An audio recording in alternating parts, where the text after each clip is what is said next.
কুমিল্লার রসমালাই খ্যাত সাবেক মেয়র তাহসিন বাহার সূচনা এবং তার বাবা কুমিল্লার সাবেক এমপি বাহাউদ্দিন বাহার ভারতে পালিয়েছেন। বর্তমানে বাবা মেয়ে দুজনেই কলকাতার এক রাজনৈতিক নেতার আশ্রয়ে রয়েছেন। তবে কখন, কিভাবে, কোন পথে তারা ভারতে পালিয়ে গেলেন তা নিয়ে চলছে ব্যাপক আলোচনা সমালোচনা। বিশ্বস্ত একটি সূত্র বলছে, অন্তত 10 দিন আগে কুমিল্লার সাবেক সংসদ সদস্য আকম বাহাউদ্দিন বাহার চোরাই পথে ভারতে পালান। আর কুমিল্লার বুড়িচংয়ের চরানল সীমান্ত পার হয়ে গেল 31 আগস্ট বিকেলে কলকাতায় বাবার কাছে পৌঁছান কুমিল্লা সিটি কর্পোরেশনের অপসারিত মেয়র সূচনা। পরদিন শুক্রবার তিনি ফেসবুকে সচল হন।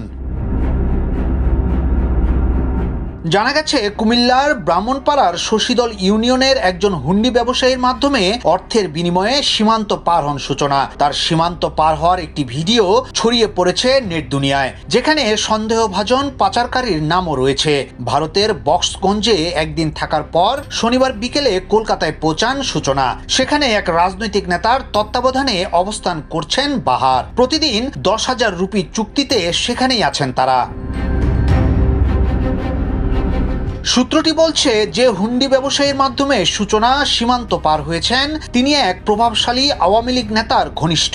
সীমান্ত পার হওয়ার দিন সূচনা কুমিল্লা শহরের একটি বাড়িতে অবস্থান করেছিলেন বলে গুঞ্জন রয়েছে। 29 আগস্ট রাত 11টার দিকে সূচনা সীমান্ত পার হয়ে বক্সগঞ্জের একটি বাড়িতে ওঠেন। সেখান থেকে তার একটি ছবিও ভাইরাল হয়। এদিকে সাবেক এমপি বাহারের যে ছবিটি সোশ্যাল মিডিয়ায় ভাইরাল হয়েছে তাতে দেখা যায় তার মাথায় চুল নেই এবং সোনালী রঙের দাড়িও নেই। তার মুখে ছোট সাদা রঙের দাড়ি রয়েছে। এমপি বাহার ও তার মেয়ে সূচনার গন্তব্য এখন কোথায় হবে তা নিয়ে রয়েছে গুঞ্জন। তবে সূত্র বলছে তারা লন্ডনে যাওয়ার চেষ্টা করছেন। তাদের লক্ষ্য যে কোনোভাবে লন্ডন পাড়ি দেওয়া। নির্বাচনে অংশ নেওয়ার পর থেকেই আলোচনায় আসেন বাহার কন্যা সূচনা, বিশেষ করে তরুণদের কাছে। আর শেখ হাসিনা পদত্যাগ করে ভারতে পালিয়ে যাওয়ার পর সামাজিক যোগাযোগ মাধ্যম জুড়ে জাতীয় ক্রাশে পরিণত হন তিনি। চর্চিত হন কুমিল্লার রসমালাই নামে।